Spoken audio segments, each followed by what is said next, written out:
Today, I'm going to show you how to stock up on all of the Bloxburg Christmas update items and foods, including a checklist to make sure that you get everything and how many tickets you'll need.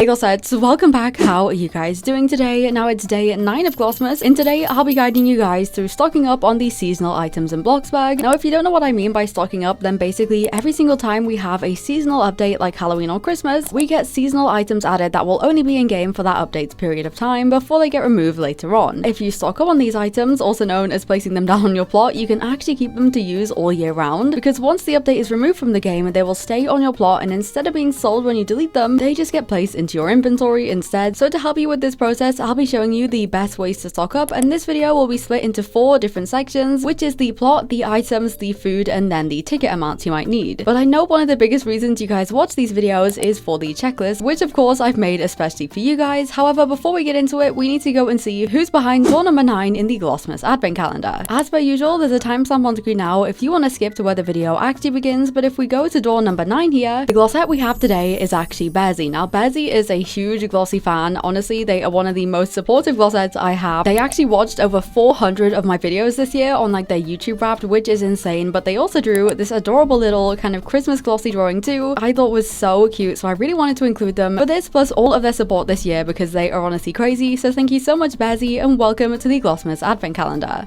Anyways, this year's checklist is split into a few different parts. So it starts off with all of the items that cost Bloxburg money, then Bloxburgs, and then we have the ticket item section, which is just listing all the items you obviously need to buy with tickets. Then we have the food and drink checklist that's also split up into whether you need to make it from take ingredients, quick meals, or a Bloxburg appliance slash something you can buy around the map, and this lists every single seasonal food in the game. As usual, all these checklists will be linked below at the top of the description and in the pinned comment on a Google Word document that you can screenshot or download yourself, so you can check off the items as you follow along with this video. But now we have our checklist ready, let's move on to the first section, which is the plot, and this basically just means the space you have to stock up on your items. I always have a full empty plot for this because of the fact that I stock up on so many, but literally any space works. You could just use a space next to your house or in the basement or any room you have. You just need to make sure you have enough space for whatever you want to keep, and it's also a good idea to place down some walls because there's a lot of wall items in the Christmas update, so you need room to store those, and some tables are good too if you want to place down smaller items on them instead of the ground. But yeah, just make sure you have enough room, and then once the plot is ready, we can go into actually stocking up, starting with the items. The checklist for all the items are going to be on screen now, and I'm going to time-lapse me actually stocking up whilst I talk you guys through it. Now there is a lot of Bloxburg Christmas items. There was like 144, and then we obviously got this update, so I'm guessing there's probably going to be over 200, and stocking up can be very expensive if you, for example, want like 10 of each thing. I personally like to have around 20 to 30 of a lot of the items because of the fact that I use so many, but I also get tons of some items rather than others if certain ones are going to be more useful to me, and the Christmas update has a ton of more neutral items that are amazing to use all year round, which I'll talk about in a second. Now I started off my plot by marking out like the areas of space for each item before I placed everything down, just to make sure it all had enough space to go in, and I ended up making it smaller at one point because I realized if I had a 4x4 space for every item, it would definitely not all fit. But I just kept going around and working out how much space I want for certain items, and some obviously I want more space, some I need less of. Then after I had it marked out, I obviously went back in and filled it all with tons of each item. But anyways, on the topic of what items I think are the best to stock the most of, Christmas, like I said earlier, has a lot more neutral items and ones that are genuinely so useful. So the things that I like to make sure I have like 100 of are the bows, the signs that you can change the decals on them, the presents are really useful, the gumdrops and candy related items I personally love, so I have a lot of those, especially like the peppermint pillows too. The giant trees are great for landscaping, all the Christmas lights, the new Christmas bows, the star neon signs, those paper starlight things, all of these snowy items are great because if you want to make a snowy build that's not directly Christmas related, we don't have any of those in game all year round, so it's really useful to keep these, as well as the snow and ice structurals and the wall snowflakes too. Like there's so many useful items all year round that I use all the time. Oh yeah, another one, the illuminated bushes. I love these so much, and the new lamppost signs, the star ones are really good for like celebration and like New Year's kind of vibes. But yeah, there are a lot, so it's definitely worth making sure you have a lot more of the items you know you'll use a lot throughout the year, plus enough stuff to use if you want to have Christmas items early next year too. I stock an insane amount of each item purely because I never really know what I'll need for for video projects, so I'd rather have too much than not enough for something that I might be trying to do throughout the year. I also love the gingerbread, so I stock up on tons of those because I think they're just adorable. But on the topic of gingerbread, I'm not stocking any of the 3 gingerbread houses on this plot because you can also make these in the fridge. Like, they're technically a build mode item, but they're also a food. So I just decided that I was going to put these in the food section later on, but they are also on the item checklist for you too. Anyways, after I had all my items done, I added all the trees and like gardening items at the back of the plot, and everything honestly is just so satisfying to place. And after like 2 hours of placing objects down, I now had absolutely everything except for the wall items and vehicles done, and the new items that we just got today, because at the time I was filming this like at the weekend, so I don't have those included yet. So next I started on the wall items, and for each item I decided to do like a 3-block wall with the items on the back and on the front too, so I could have like double the amount, and I just placed a ton of them. The lights I always find so useful, so I wanted to make sure I had enough of those, as I feel like when you use lights it's normally quite a lot, but they do kind of end up looking like radiation with how bright they are, so I usually also recolor all the lights black so I can actually see what I'm doing. And I ended up with a nice row of just tons of walls full of items. And then finally I placed down all of the vehicles I wanted to keep too, and my stock plot was all done. Except it wasn't, because fast forward to now they added more items, so I also stocked up on those eventually as well. I have so much stuff. It's honestly, I think this is my biggest stock plot yet, and it's not even finished by the way. At the time I'm filming this I still have gaps to fill, but this is honestly crazy. Let me see how much it is. My last one was 2 million, and this one, oh my god, it's 5 million. I have a lot of stuff, okay, but it's so fun to run around. Like, one of the things I like to do throughout the year is just kind of load in my stock plot and then run around like crazy. Also, this item is so popular. This little snowman is honestly one of the coolest things. Look at him, here we go. They're all falling over, but so many people are putting this on TikTok and being like, oh my god, it's adorable, because he so is, like, he puts himself back together. It's so well animated. Look at this. Oh my gosh, I even showed this to my mom and she was like, wow, she's never seen anything kind of that cool in Roblox before, but it's so adorable. But yeah, I have a lot of stuff, okay, but this is pretty much it. This is my stock plot. That is how I kind of stock so much, which means we can now move on to section 3, which is the food. So the checklist for all the food will be on screen now, but I'm actually going to be posting another video tomorrow which shows you guys how to get all of the Bloxburg Christmas food and items, because there's a lot of them that are around the map and people kind of don't know where to get all of them. But I've switched plots to my other food plot because I don't actually have my food on my items plot anymore. I kind of keep every single food in the game on this plot here. So if we go over here, this is all my seasonal stuff, and these kind of 4 rows of tables are all my Christmas food. So what I like to do is have one long table of each food, and then I place all the food on medium placement grid, so I end up with 45 per table. And then as you can see on like the plate ones, I have a table for the full items, and then a table where I just keep any of like the portions, and then at the back I have all the snacks and the drinks and everything. But this is how much food I like to stock up. Obviously I'm insane, so you don't need to do this. You probably just need 1 or 2, but luckily from previous years I already have a lot of food, so I don't need to stock up on a ton this year. Obviously we have, let me go in here, we have some new items. We have 3 new items from the Christmas update, and these are the gingerbread outhouse, the gingerbread modern house, and then the braised ham. Now I did ask the devs, and the braised ham is a permanent item, so this isn't seasonal. However, the modern gingerbread house and the outhouse, I'm actually going to cheat and just go into build mode and place these, because obviously you also have all the gingerbread houses in build mode too, which is far easier than me standing and making them, honestly. Here we go. I feel like this is like such a life hack. But apart from that, there's not any other new foods I need to make. However, I do have quite a few gaps on my seasonal food already. You can see that I'm kind of like missing plates and stuff because I've been using them for things. So what I'm gonna do is I am just gonna stock up on the things that I'm missing, and whilst I do, I'm gonna yap about how you guys can stock up on food efficiently. So some easy ways to cook and stock up that I do recommend is having multiple ovens. This is kind of like the biggest life hack for cooking, is when you put stuff in the ovens like cakes, you can actually walk away from it and keep making food whilst it's cooking and then grab it whilst you're done. So it definitely saves time and lets you do multiple things at once. It means you can make things so much quicker. But if you also can't be bothered to make your own food, then of course you can actually get it from Bloxburg food catering companies who will make the food for you, and you just have to pay them in Bloxburg cash. The 2 I recommend are Bloxburg Delights and Delicious Delights, who I both worked with a lot in the past, and they're ran by a few of my friends too. So I'll link both of their invites down below if you're interested in joining their Discord server to get some food. So yeah, if you're lazy like I am, that is normally a great option, and I actually find the food kind of satisfying to make though. Like, I really enjoy organizing Bloxburg food onto tables, weirdly enough. But yeah, I just kind of sat there and basically made all the food I was missing or collected it from around the map to kind of fill in all the gaps. And honestly, that was pretty much it. Okay, my food is all done. It's looking incredibly neat, and that is pretty much all my stocking up complete for now anyways. However, it is time to talk tickets in our final section. So here's how many tickets you might want to think about saving up just for those ticket items. So if you wanted one of every item minus the big ones like inflatables, animatronics, and vehicles and things, that would be 5,100 140 tickets, which I don't actually think is that bad for how many ticket items we have. With the inflatables and animatronics, this would be 15,375, and then everything plus the vehicles would be 28,625. Now, of course, some of these items you probably won't want, and some you'll want more of, so honestly, my advice is to actually make your own, I guess, bundle and calculate how many that is so you have a goal to work towards for what you actually want to buy. For example, if I was to only pick my favorite items, it would probably be something around like 20,000 for me to get 5 of those each. Some items are way more expensive than others, and some you might not even want, so I definitely go through all of them and calculate what you actually want to buy, and then grind towards that ticket amount. And of course, if you're working to get the trophies, that's also 30,000 tickets you'll have left over after you've got those, which you can also use for that too. And of course, there's more items that cost cash than tickets as well, so you could do the same thing for these if you wanted to. Calculate how much it would cost for all the items, and then work towards that amount of money. But I do also have a full ticket guide video too that goes over all the ways to get tickets and how long it'll take you to get like the trophies and certain amounts and the best ways to get them and things like that, so you can go and watch that too. But that is pretty much it. That is my 2025 Bloxburg Christmas stocking up guide, and like I said earlier, all the checklists will be linked down below for you to use. But that is all for today. Thank you guys so much for watching. I hope this is helpful. Let me know down below, and I will see you all tomorrow for day number 10 of Glossmas. I think it's hard to keep track of what video I'm filming right now. Anyways, as per usual, all my channel members will be on screen now. Thank you so much for joining the channel, and all my Nitro boosters, thank you so much for boosting the server, and all my merch buyers from back in February, thank you so much for buying my merch. But I love you all so much, glossettes. Have a very merry Glossmas. XOXO, Glossy Gal.